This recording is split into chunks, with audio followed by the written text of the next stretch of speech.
Hello, hello. This is Sheri from the Sheri Kaye Hoff Show, where we focus on living joyfully and successfully in your life and business. You can find us at sherikayhoff.com. That's SherikayEHoff.com. My guest, Sam Kabert, is a successful serial entrepreneur turned spiritual seeker. He is known for his ability to put together teams to execute the vision, being successful in the business world with such accolades like being recognized as one of Silicon Valley's 40 under 40 has allowed him to explore the deepest meanings behind the human experience. He is on a mission to help spread awareness around positive practices to tackle depression, sitting with discomfort, and exploring your shadow for healing, as well as sharing standard tactics to practice mindful living, which can be found in his #1 best-selling book, Soul Life Balance, a guide to igniting and integrating spiritual awakening. Hi, Sam. I'm excited to have you here with our listeners today. We have a lot to talk about. So how are you? I'm doing great, Sheri. Thank you so much for having me, and I'm excited to unpack it all with you. I know we have, a journey to discover with you. So you talk about your main thing is soul life balance. So what do you mean by that? And, that's kind of a really open-ended. So just take us in the direction that you feel would help us all the most. Yeah, absolutely. So I like to say that I'm a serial entrepreneur turned spiritual seeker. And, that's kind of what led me to this idea of soul life balance rather than work life balance, because I had work life balance. I am someone who built my business up to $1 million company while working less than 4 hours a day, like 2 hours, really, if I'm being honest. And I wasn't fulfilled. I end up being named to my industry's rising stars, being named to Silicon Valley's 40 under 40 at just 31 years old. And I wrote 3 books in less than a year, had podcasts, and was doing all the things. But really, what I started to realize somewhere along the lines was that every time I achieved a new thing that I set out for, it was almost like I was left feeling more unfulfilled. And then a plant medicine known as ayahuasca, a psychedelic known for healing, found me back in early 2019. There were just so many synchronicities. Then I was going through a numbing depression, and I said yes to the ceremony. And from there, I really discovered what spirituality was. And that's when I was like, oh, I don't remember exactly how it happened, but I had this download, this insight of soul life balance rather than work life balance. And the basic concept is most of us are disconnected from our soul, whatever language you want to use, like God, source, divine, higher self, anything that resonates with you. But the key is we're disconnected from something more great and meaningful outside of just this human experience. And the reason is we're caught up in the everyday to-dos and everything else that comes with it. So what I like to say about soul life balance is bring in the archetypal energies of yin and yang, because most people understand this to a certain extent. So if we look at yang or yang, those energies are about how we show up in the world. What are we doing? It's about deadlines, projects, tasks, obligations, and really embodying that human doing versus human being. On the flip side, yin is more flow, receptive, and it's tapping in with your intuition. In a lot of ways, that is where we would say that connects with your soul, spirituality, or even your religion. So if we look at work and life, right, taking back the work-life balance, well, work, I don't need to explain that to anyone that it's yang energy, because we know this because it's all about like scheduling out your calendar, getting back to emails, projects, tasks, things we are doing. So no doubt about that work is yang.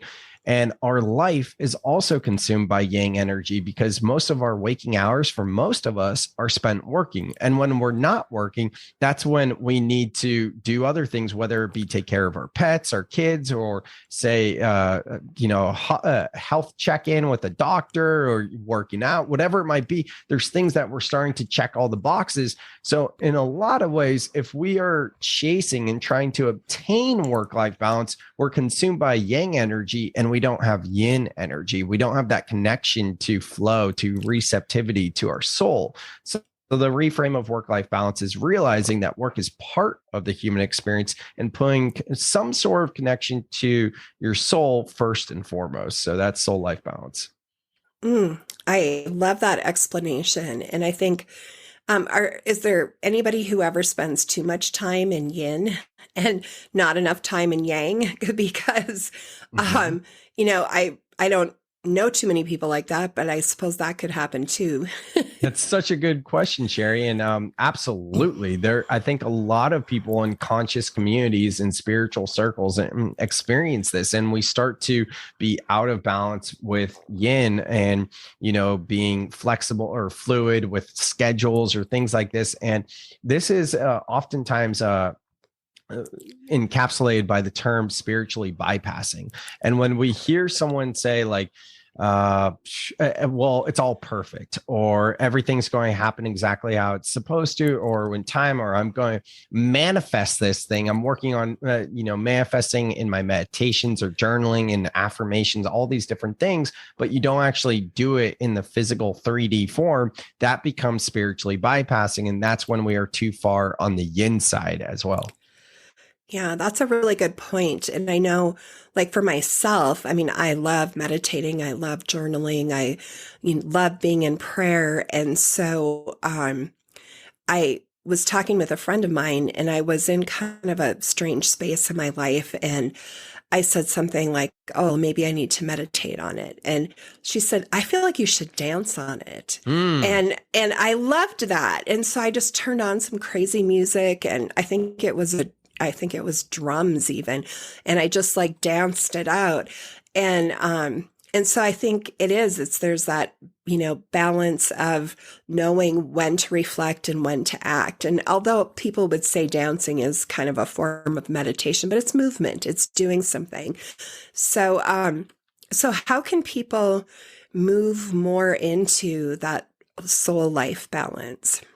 Yeah. So I typically recommend to start with what I call soul life evaluation. And basically, it is realizing that, yes, work is part of living, but it still consumes the majority of our time for most people. So we're actually going to create 3 buckets. We're going to create a bucket for soul, a bucket for life, and then the third bucket is work. And basically, I have a set of journal prompts to help people journal, but otherwise, you could just start journaling about what you're doing for your own spirituality, what your connection is to soul, or something more meaningful and grateful than not grateful, but expansive than this human experience, what comes up for you. And then talking about work, what's your relationship to money? What's your relationship to the way you make money? Do you enjoy what you're doing? What would you change? Things like that. And then for life, looking at your relationships, your communication, your obligations, and your hobbies and things like that. And really the idea is to journal on these 3 things, because as you know, Sheri, since you journal, things that will come through you as you journal. From there, it's starting to choose about 3 things in each bucket. You choose 3 things from the soul, the life, and the work that you want to work on, essentially, for lack of a better way to put it. So say it's something in your life where you're like, oh, I have this relationship with my partner, or maybe with my kid, or whatever it might be, where I want to work on communication. From there, you start to look at resources, and you might come across a book like Nonviolent Communication. And it's basically just choosing 3 things to work towards in each of these buckets, so you can start to call in more, create more, a more fulfilling life, really. I love how, even though it's so holistic, it's so practical. To say, choose 3 things. I mean, people can wrap their minds around it, and instead of feeling like this overwhelming of where do I start? Because sometimes I have a tendency to attract spiritual people, or at least people who are open spiritually. And that's kind of, I would say, my optimal client, falls into that, kind of direction, even if they don't quite realize it. But sometimes I'll get the question, how do I become more spiritual? Because if someone hasn't been open to that, I mean, I was raised with a very Christian spiritual family. I mean, very, not just the rules or the scripture, but very spiritual. And, I've had that with me since I can remember. Like my first memory was 5 years old, and I've felt that. So when who's never had that, or even I've talked to some people who have gone to church for years and they've never felt that, they've had divine communication or God speaking to them, whatever, words, like you said, people are using.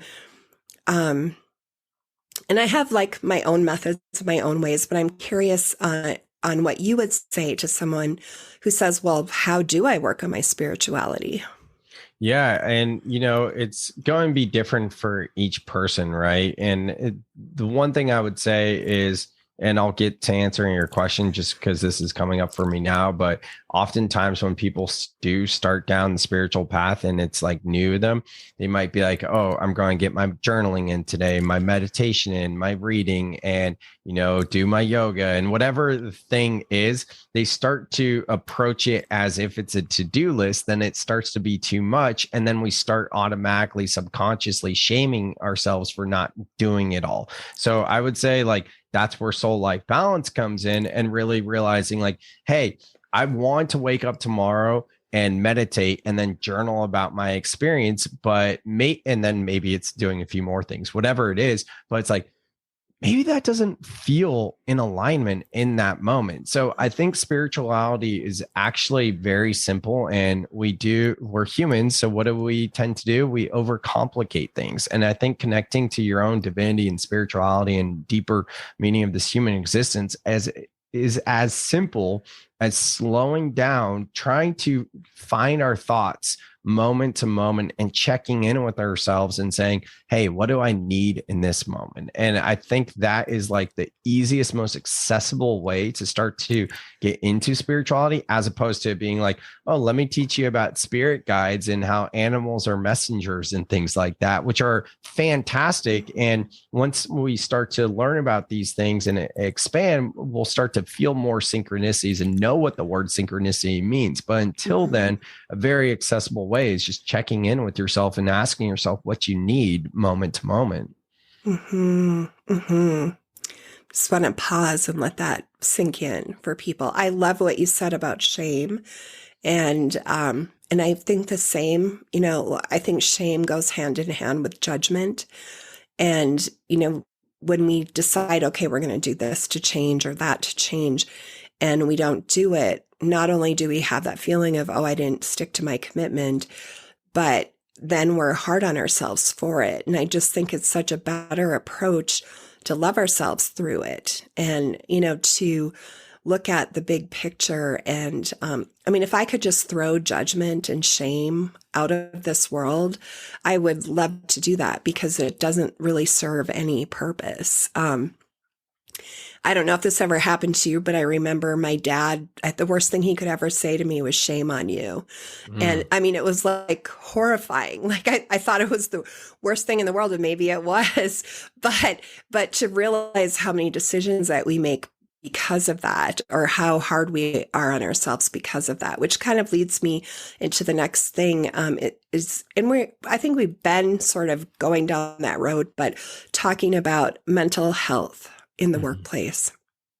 Yeah, mental health in the workplace is a huge thing. I mean, there's so many statistics that back this up. And right now we're seeing, the most suicide rates that we've seen in the past 30 years. There's so many statistics that we can look at. One I came across recently was, I think, the screenings for mental health have gone up by 500% since the pandemic. And about half of our society has been like diagnosed with anxiety or depression. So a lot of it can start in the workplace. And this is why mindful leadership is so important, and a really easy and accessible way to bring more mindfulness into the workplace, thus creating more mental health awareness in the workplace and outside of it, is through the practice of using the a WIFLE. And a WIFLE is an acronym that stands for what I feel like expressing. So the idea is when you start a meeting, depending on how many people in your meeting, but you give space to be like, hey, if anyone has anything that's keeping them from being fully present right now, because maybe there's something that's bothering you, or you're thinking about what you have to do later, or you're just going through something right now, this is a time before the meeting to express how you're actually feeling. And the idea here isn't to have like 10 or 20 people in an hour-long meeting and give like, each person 5 minutes, because you can't really do that, unfortunately. But the idea is like to create the space that if something comes up for someone, they have the opportunity to be seen and witnessed and encourage psychological safety in the workplace. I love that. Sometimes I wonder, so are all of these new? So what I was saying is that, it does seem like there's more acceptance for people's mental health. And what I'm seeing is a lot more acceptance for men's mental health. Like there are more men coming forward, saying, hey, I struggle with this. And I see this, in my own family, a bigger willingness than say 30 years ago. When my brother died of suicide, that now people do have those doors open to open the conversation. So because leadership is still so, I don't want to use the word alpha dominated, but, I'm kind of in that direction that, the feeling of, I don't want these meetings to descend into some big touchy feely thing. So how can people keep, have that safe space to say what's on their mind, and then not have that feeling afterwards like, oh, did I overshare? Yeah. Well, that's a great question. And thank you for sharing about your brother's suicide. I'm sorry you and your family had to experience that. I've been firsthand impacted by suicide as well, and something that's very dear to my heart. And so thank you for sharing that. And in terms of your question about the WIFLE and, it being potentially too vulnerable, I mean, one thing to speak about as well when doing a WIFLE is creating the container and saying that's a safe space and getting permission from people. I would say if you are a leader listening to this podcast right now, and WIFLE is something that you're curious about and you might want to implement into your culture, depending on the size of your organization, you might want to speak with your HR department. Depending on your experience with mindfulness and conscious communicating, you might not want to lead it yourself. You might consider to bring an outside person into the organization to, say, do a corporate training for mindfulness, things like that. But you're so right. Like it could end up backfiring if, we hear something on a podcast and we're like, oh yeah, I heard about this thing. So, hey, does anyone want to say something? And then Jenny in the corner or something says something, pours out her heart and soul and starts crying. And then Mike is there just like wondering what the Niners are going to do on the football game or whatever. And then at the water cooler is like, hey, can you believe Jenny did this, and start making fun. It starts to create more toxicity. That is absolutely 100% true. So I think that's where, as leaders listening to this podcast, right, I think we need to have a good sense of where we are at in our journey, and if we are capable to do something like that, if it makes sense with our community, our company culture, and check in with HR. And I think for employees, or for, I'm an open-hearted person, and, earlier in my career, in my life, I would have moments where I felt like, gosh, maybe I just opened up too much.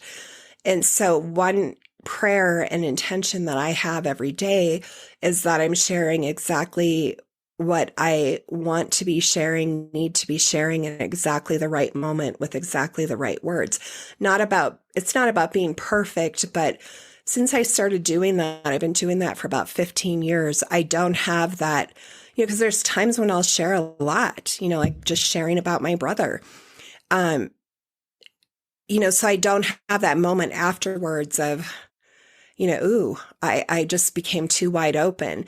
And so for people who are worried about that, maybe creating some kind of intention for yourself. And I believe that when we set an intention, that we kind of lead ourselves down that path. And I think it is important to be open, and equally important to also, there's sometimes when something happens and you're not ready to share yet.